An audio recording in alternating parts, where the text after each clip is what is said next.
Olá, pessoal! Sejam bem-vindos ao canal da Igreja Presbiteriana da Coama.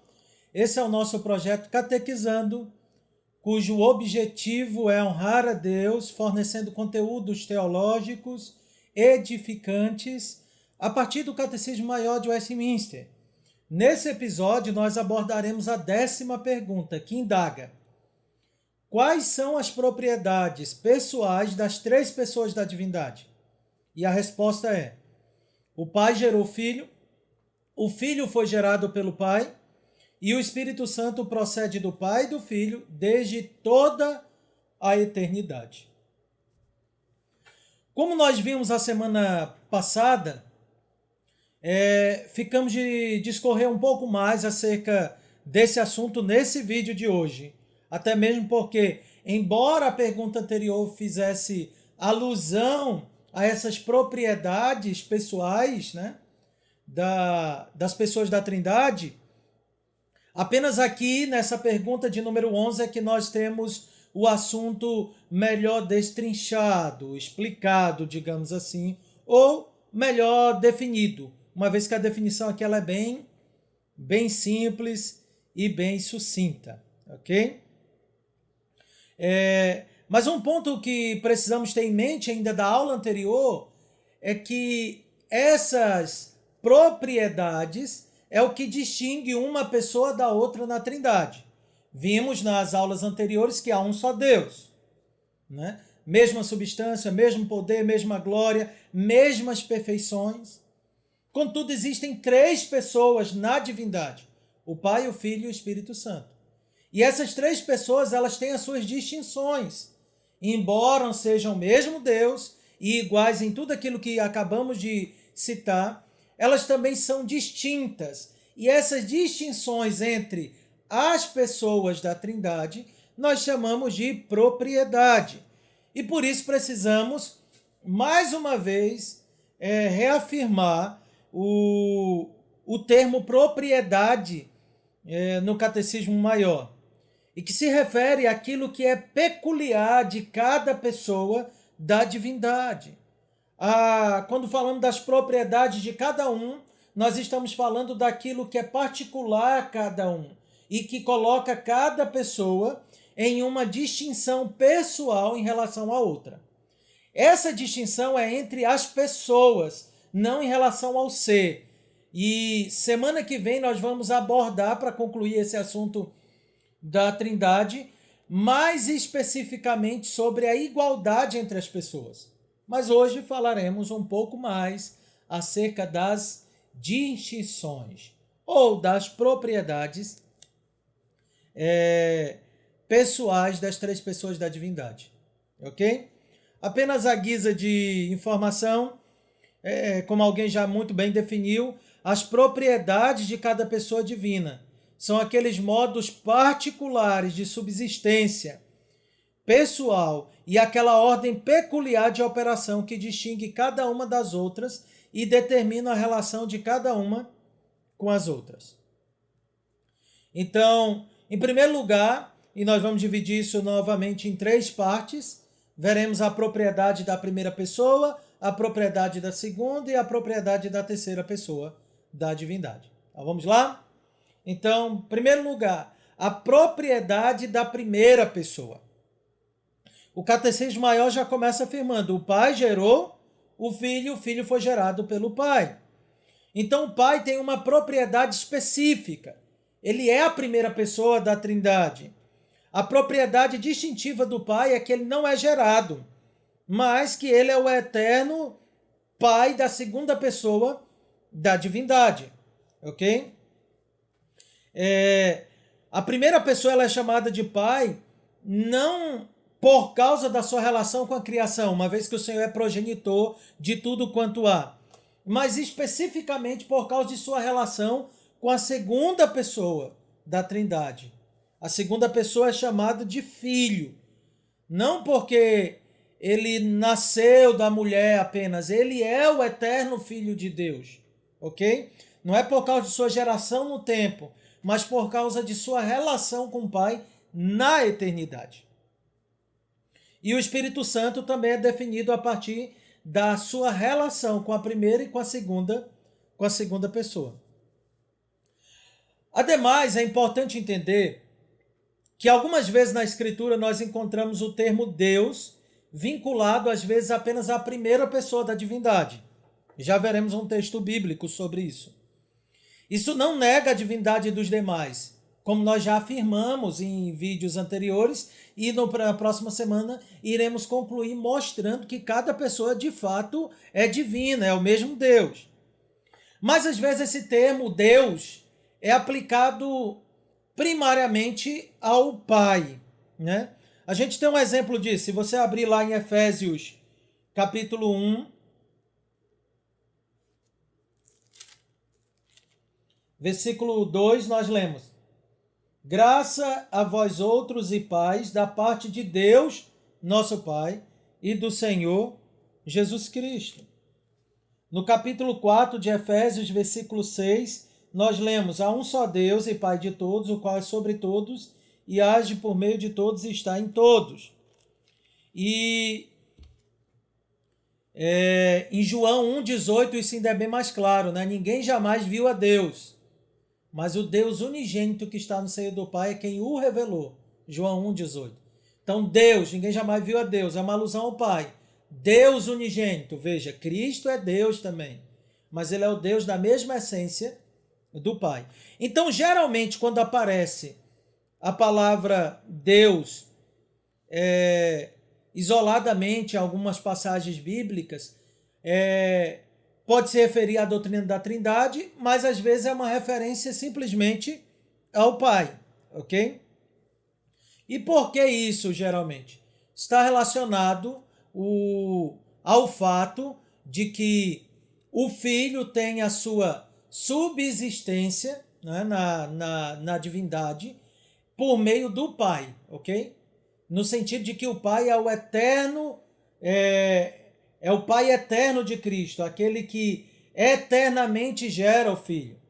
E vemos que essa geração, ela é sempre completa, ela não é uma geração incompleta. Cristo não está sendo aperfeiçoado, mas ela é uma geração completa, mas ao mesmo tempo eterna. É complicado de entender isso, né? E de fato há muito mistério nesse assunto. Então vamos trabalhar aqui os conceitos, mas nós não vamos bater o martelo, porque ninguém nunca bateu o martelo nisso. A doutrina da Trindade é uma doutrina misteriosa. Então falaremos apenas daquilo que nós podemos falar, tá bom? Então, quando ele é chamado de Deus à parte, refere-se aqui à sua primazia, de não ser gerado, de não ser procedente, mas dele ser chamado de o Pai. Então é assim como ele é apresentado na Escritura, tá bom? Então ele é chamado particularmente de Deus, muitas vezes em termos representativos, por ser a primeira pessoa da Trindade. Embora em outros momentos nós vemos que as outras pessoas da divindade também são chamados de Deus.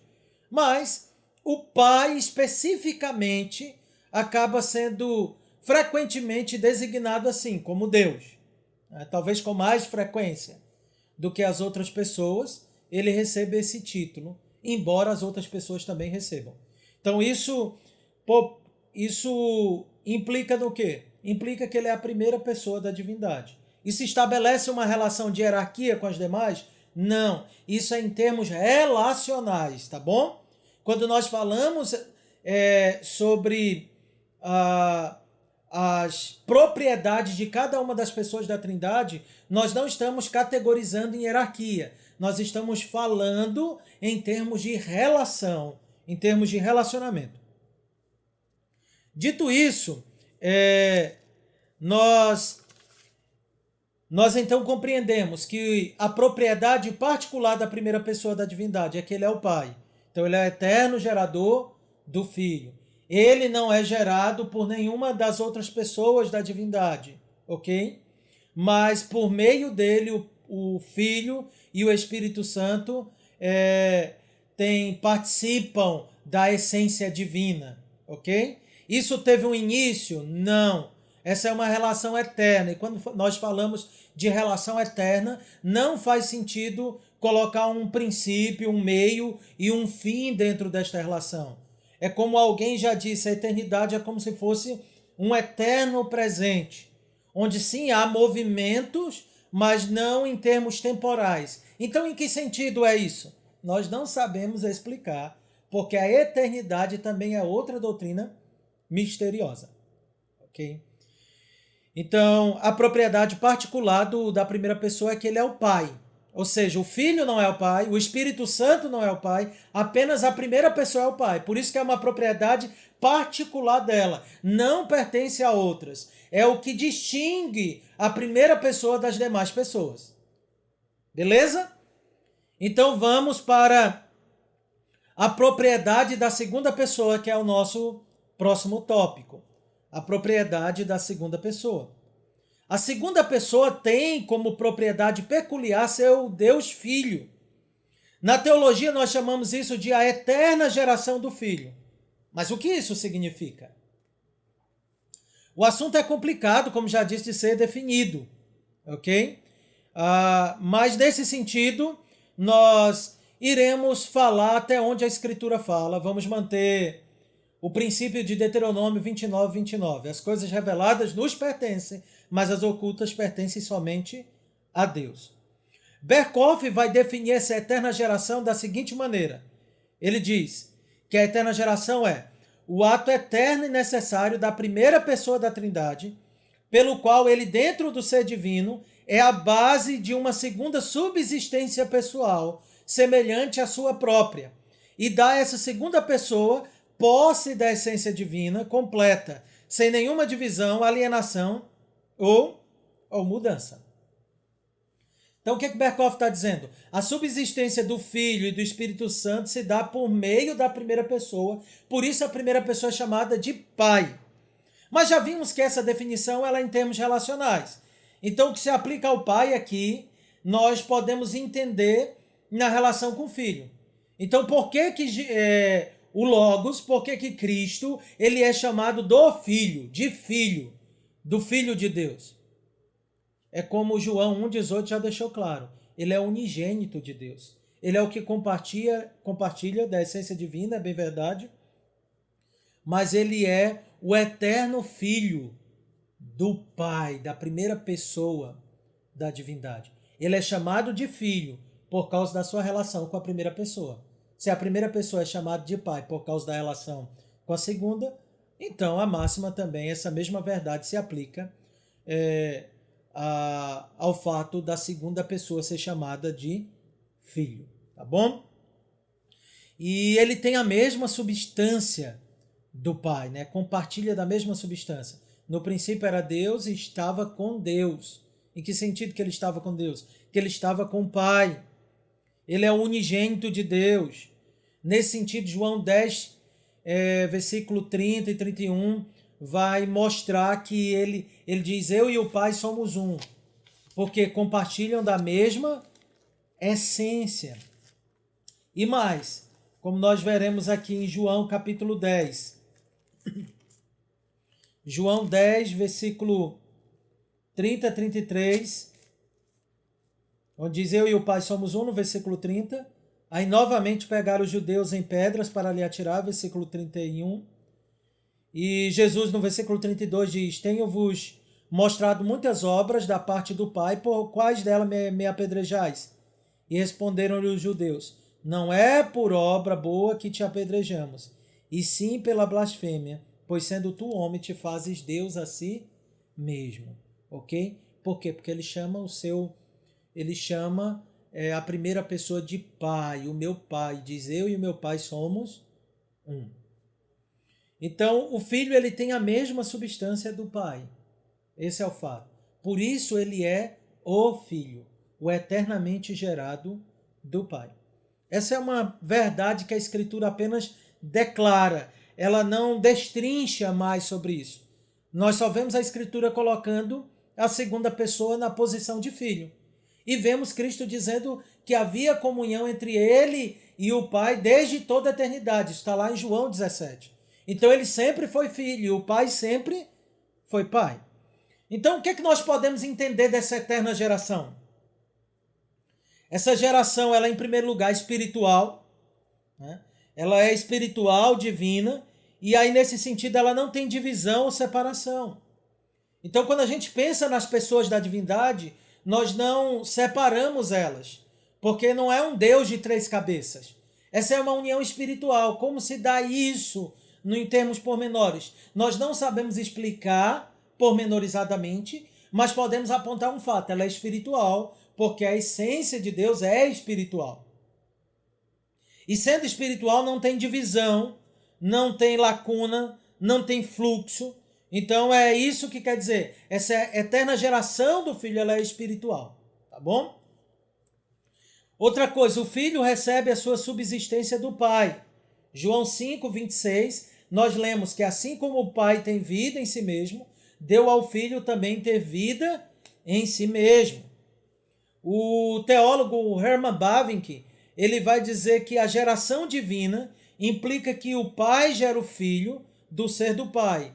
É o que o credo niceno diz: Deus de Deus, luz de luz, verdadeiro Deus de verdadeiro Deus, gerado e não feito, consubstancial ao Pai. Turrentini, outro teólogo, ainda afirma: assim o Filho gerado, ainda que distinto, não obstante nunca é dividido dele. Ele não é de uma essência semelhante, mas da mesma essência. Então, o Filho, ele tem a mesma essência do Pai, ele é eternamente gerado do Pai, ele não é como um filho humano que compartilha do DNA dos pais, mas que tem uma ruptura e agora ele tem as suas próprias características e peculiaridades. Não é assim, ok? Ele é a mesma essência, existe só uma essência na divindade. Então, tanto o Filho, quanto o Espírito Santo, quanto o Pai, compartilham da mesma essência. Contudo, quando falamos da eterna geração, o que estamos dizendo é que o Filho tem a sua subsistência, ok? A sua realidade na divindade por meio do Pai. É isso que é eterna geração. É por meio do Pai que o Filho tem a sua subsistência. Quando eu falo de subsistência, eu estou falando mais do que existência em si, ok? Eu estou falando da realidade, da divindade de Cristo em partilhar da mesma substância que as outras pessoas da divindade, mas que ele partilha por meio do Pai. Um outro fato ainda é que essa eterna geração é um ato necessário da vontade natural de Deus Pai. O Pai, ele não decretou criar o Filho, nem foi um ato, digamos assim, livre do Pai, em que um momento o Pai decidiu que o Filho seria criado, mas ele é, como Berkhoff vai dizer, um ato necessário da vontade de Deus. Desde que Deus é Deus, o Pai é Pai e o Filho é Filho. Ambos são consubstanciais, ok? Então o Filho não passou a existir a partir de um momento da eternidade. Desde sempre o Pai é o Pai e o Filho é o Filho. Estou batendo nessa tecla para que fique bem, como é que eu posso dizer? Que fique bem estabelecido na nossa mente. Embora não podemos aprofundar, e nós podemos pelo menos entender os conceitos e aprendê-los, mesmo nessa forma resumida.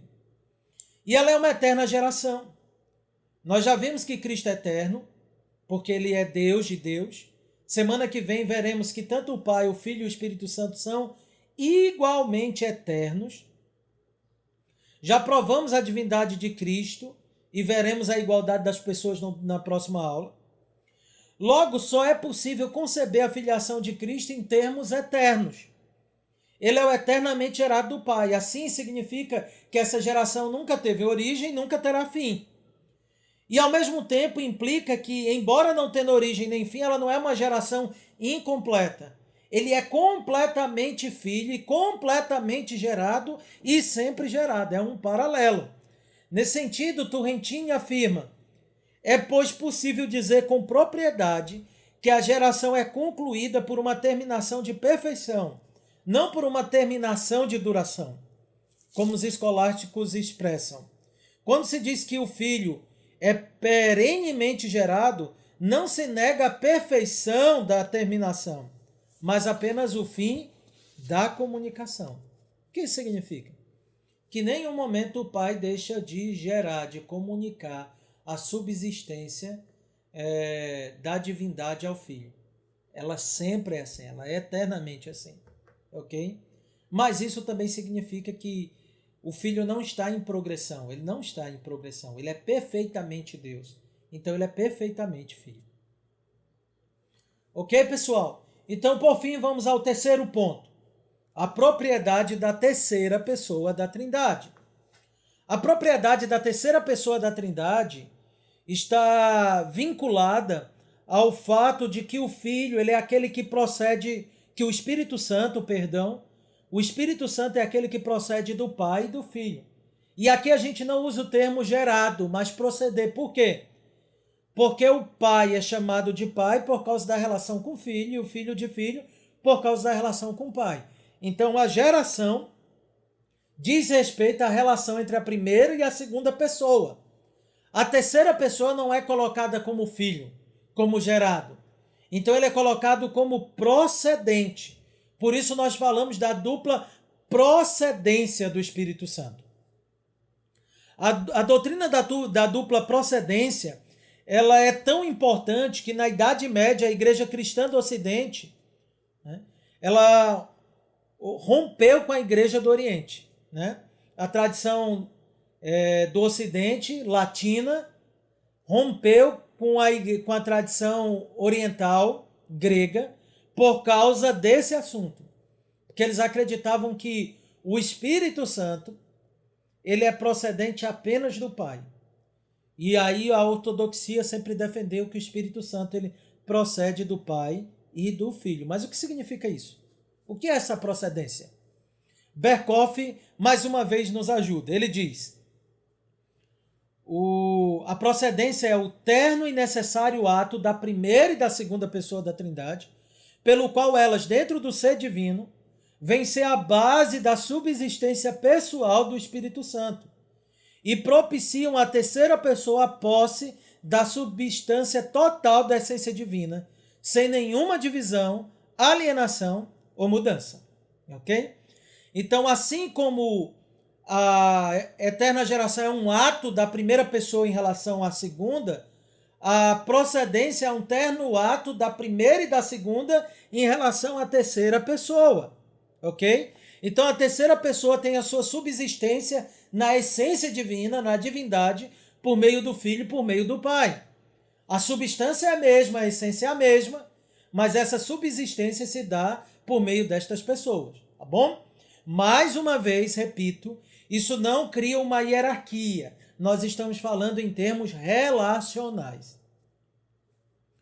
Para entendermos essa dupla procedência, uma forma de ilustrá-la é por meio da missão do Espírito Santo. Até mesmo porque a obra de cada uma das pessoas da divindade expressam a relação dentro da própria divindade. Então você vê Cristo falando sempre que veio fazer a vontade do seu Pai, né? E o Espírito Santo ele é aquele que é enviado do Pai e do Filho. Então é assim que ele é apresentado. E por isso, na ordem que ele é apresentado na Escritura, é na terceira pessoa. Não porque ele é inferior às primeiras pessoas. Já veremos no vídeo da semana que vem que não, elas são iguais em poder, glória e perfeições e na mesma substância. Mas, por que é a terceira pessoa? Porque o Pai gerou o Filho, e o Pai e o Filho, deles é que vem o Espírito, a procedência do Espírito Santo. Ok? Ou a expiração, como é chamada assim, do Espírito Santo.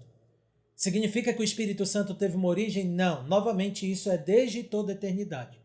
Desde toda a eternidade, o Pai é Pai, o Filho é Filho, e o Espírito Santo é o eternamente procedente do Pai e do Filho. Tá? E do Filho. Então, mas na Escritura nós vemos que o Espírito Santo ele é sempre apresentado como aquele que veio para fazer a vontade do Pai e do Filho e que é enviado por ambos. Vemos isso claramente no Evangelho de João, ok? Evangelho de João, capítulo 14.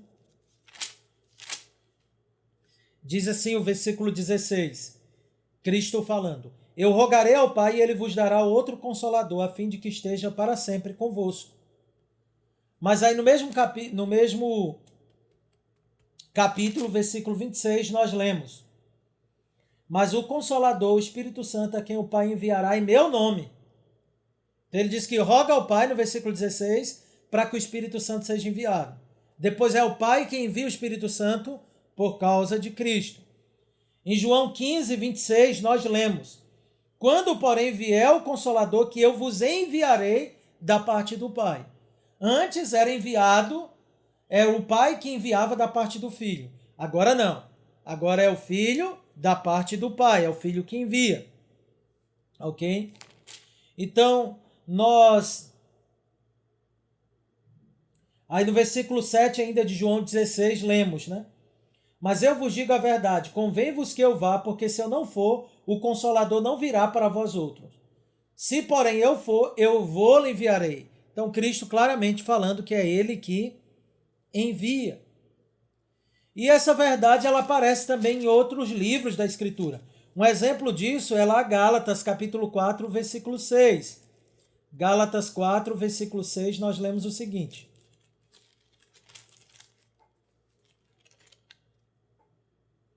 e porque vós sois filhos, enviou Deus ao nosso coração o Espírito de seu Filho que clama: Abba, Pai. Então o Pai envia, mas envia o que? O Espírito, que é de quem? Do seu Filho. Então, claramente, o Espírito Santo é apresentado como aquele que procede tanto do Pai quanto do Filho. Outra forma de entendermos essa dupla procedência é como o Espírito Santo é apresentado na Escritura. Então, às vezes, ele é apresentado como o Espírito de Yahvé, o Espírito do Senhor, como nós vemos lá em Gênesis 1, versículo 2, lá no Salmo 139. Em outros momentos, ele é apresentado como o Espírito de Cristo, como em Filipenses 1, 19, nesse texto de Gálatas 4, 6, em 2 Coríntios 3, 17. E em João 14, 16, nós vemos que ele é distinto tanto do Pai quanto do Filho. Ou seja, não são as mesmas pessoas, mas ele é o Espírito de Yahvé, ele é o Espírito do Pai, ele é o Espírito do Filho e ao mesmo tempo distinto de ambos. Como explicar isso? O Espírito Santo é Deus de Deus, mas ele procede tanto do Pai e do Filho desde toda a eternidade. Então, desde que Deus é Deus, o Espírito Santo é o Espírito Santo. É isso, pessoal. Então, para resumir tudo, Gerardo Voz nos ajuda a entender esse assunto dizendo que Pai, Filho e Espírito Santo são expressos na Escritura numa ordem constante. O Pai primeiro, o Filho segundo, o Espírito terceiro. O Pai envia e opera através de ambos, o Filho e o Espírito Santo. O Filho envia e opera através do Espírito. Nunca o reverso acontece em qualquer caso. Isso mostra, então, que existe uma estrutura, uma ordem relacional entre as pessoas da Trindade. Então, Agostinho de Hipona tem algumas ilustrações, embora tenha suas limitações, mas que nos ajudam a entender isso, né? Então, ele gosta de figura e ele dá bastante ênfase nessa questão relacional. Então, o Pai é aquele que ama, o Filho é o amado do Pai e o Espírito Santo é o amor, o vínculo entre o Pai e o Filho, ok? Outra forma como é colocada é: o Pai é Pai porque tem um Filho, o Filho é Filho porque tem um Pai. O Espírito Santo é o vínculo de unidade entre o Pai e o Filho e portanto, procede dos dois. Acho que essa linguagem é tranquila, né? Então, resumindo, é isso. O Pai é Pai porque tem um Filho, desde toda a eternidade. O Filho é Filho, a segunda pessoa da Trindade, porque tem um Pai, desde toda a eternidade. E o Espírito Santo é o vínculo, né, espiritual e santo de unidade entre o Pai e o Filho. São três pessoas. O Filho é o eternamente gerado do Pai e o Espírito Santo é o duplamente procedente do Pai e do Filho, aquele que é inspirado pelo Pai e pelo Filho. Propriedade, então, particular do Pai, gerar. Propriedade peculiar do Filho, ser gerado do Pai. Propriedade peculiar do Espírito Santo, proceder do Pai e do Filho. É isso que o Catecismo Maior está nos ensinando quando diz que as propriedades pessoais das três pessoas da divindade é o Pai gerou o Filho foi gerado pelo Pai e o Espírito Santo procede do Pai e do Filho desde toda a eternidade. É isso, pessoal. Alguma dúvida? Se ficou, coloque nos comentários, tá bom? Então deixe um comentário, curta, divulgue isso, tá bom? Deixe suas dúvidas, porque podemos em outro momento voltar a esse assunto de uma maneira talvez mais rebuscada, em uma espécie de bate-papo, em algo do tipo, tá bom? Mas não deixe de comentar. Deus abençoe a todos, obrigado por nos acompanhar em mais esse vídeo e até a próxima, pessoal. Até mais.